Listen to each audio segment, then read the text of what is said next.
Hi friends, welcome to my channel. Mostly பார்த்திங்கன்னா காலை சாப்பாடு நிறைய பேர் சாப்பிட மாட்டாங்க. ஹெவியாக இருக்கும், சாப்பிட்டா வேலை செய்ய முடியாது அப்படிங்கிற ஃபீலிங்லேயும் சாப்பிட மாட்டாங்க.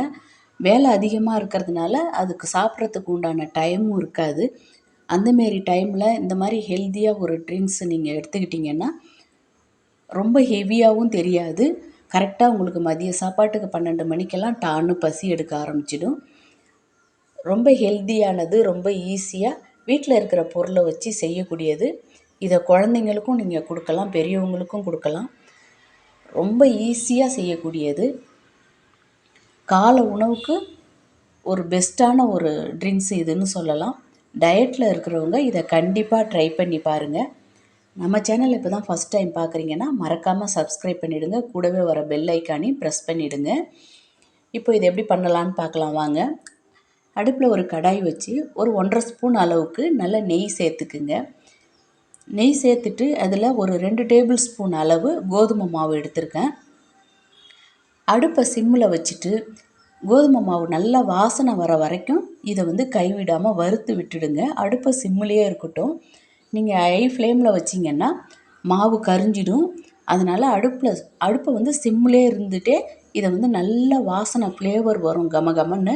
அது வரைக்கும் வறுத்து விட்டுடுங்க. அதில் ஒரு 2 ஸ்பூன் அளவுக்கு ரவா எடுத்திருக்கேன். நீங்கள் வெறும் கோதுமை மாவில் கூட இது செய்யலாம். ரவா சேர்த்திங்கன்னா இன்னும் டேஸ்ட்டை உங்களுக்கு எக்ஸ்டெண்ட் பண்ணி கொடுக்கும். ரவாயும் சேர்த்து ஒரு 2 நிமிஷம் நல்லா வாசனை இந்த நிறம் மாறி இருக்கு பாருங்கள், அது வரைக்கும் வறுத்து விட்டுடுங்க. வறுத்து விட்டுட்டு நான் அதுலேயே தண்ணி ஊற்றி சுடு தண்ணியை ஊற்றி நான் மிக்ஸ் பண்ணி கொடுத்தேன். இது கட்டி அதிகம் விழும். நீங்கள் ஃபஸ்ட் டைம் செய்கிறீங்கன்னா இதை ஆற விட்டுட்டு அதுக்கப்புறம் நீங்கள் தண்ணியில் நல்லா கட்டி இல்லாமல் கரைச்சிட்டு ஸ்டவ்வில் வச்சு அதுக்கப்புறம் நீங்கள் கொதிக்க விடுங்க. நான் பழக்கங்கிறதுனால ஸ்ட்ரைட்டாக தண்ணி ஊற்றி அப்படியே கட்டி இல்லாமல் கரைச்சி விட்டுட்டேன். கட்டிகள் நிறைய விழும். அதனால் நீங்கள் ஆறுனதுக்கப்புறம் தண்ணி சேர்த்து நீங்கள் மிக்ஸ் பண்ணிவிட்டு அதுக்கப்புறம் கூட நீங்கள் ஸ்டவ்வில் வச்சு திருப்பி நீங்கள் கொதிக்க விட்டுக்கலாம். கட்டி இல்லாமல் இதை நல்லா கரைச்சி விட்டு தேவையான அளவு தண்ணி சேர்த்துக்குங்க. இது நல்லா வெந்து வந்ததும் கொஞ்சம் திக்காகும். இப்போது இது சுவையை தூக்கி கொடுக்கறதுக்காக ஒரு 1/4 டீஸ்பூன் உப்பு சேர்த்துருக்கேன். நான் 2 கிளாஸ் அளவுக்கு உங்களுக்கு அளவுகள் சொல்லியிருக்கேன். உங்களுக்கு அதிகம் வேணும்னா நீங்கள் இன்னும் எக்ஸ்டெண்ட் பண்ணி சேர்த்துக்கலாம். இப்போது இதில் நான்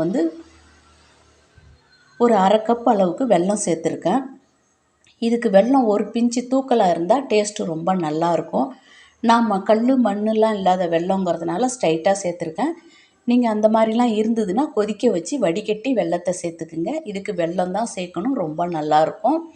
நல்லா வெல்லம், மாவு, ரவா எல்லாம் வெந்து வந்ததுக்கப்புறம் ஒரு 1/2 டீஸ்பூன் 2 ஏலக்காயை பொடி பண்ணி அதில் சேர்த்துக்குங்க.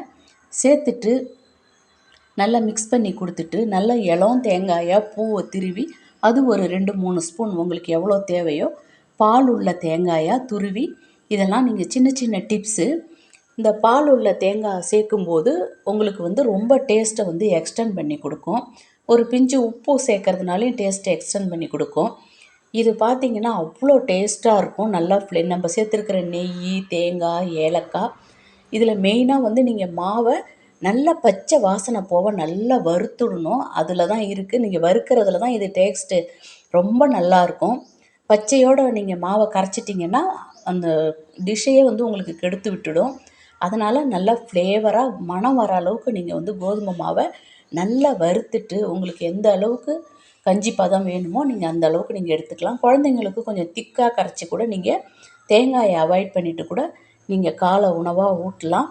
ரொம்ப டேஸ்ட்டு நல்லாயிருக்கும். ஹெல்த்தியான ஒரு ட்ரிங்க்ஸு. காலையில் ஹெவியாக சாப்பிட்ட ஃபீலிங்கை கொடுக்காது. டயட்டில் இருக்கிறவங்க இந்த மாதிரி ட்ரிங்க்ஸ் எல்லாம் ட்ரை பண்ணி பாருங்கள். ட்ரை பண்ணி பார்த்துட்டு எப்படி வந்ததுன்னு சொல்லுங்கள்.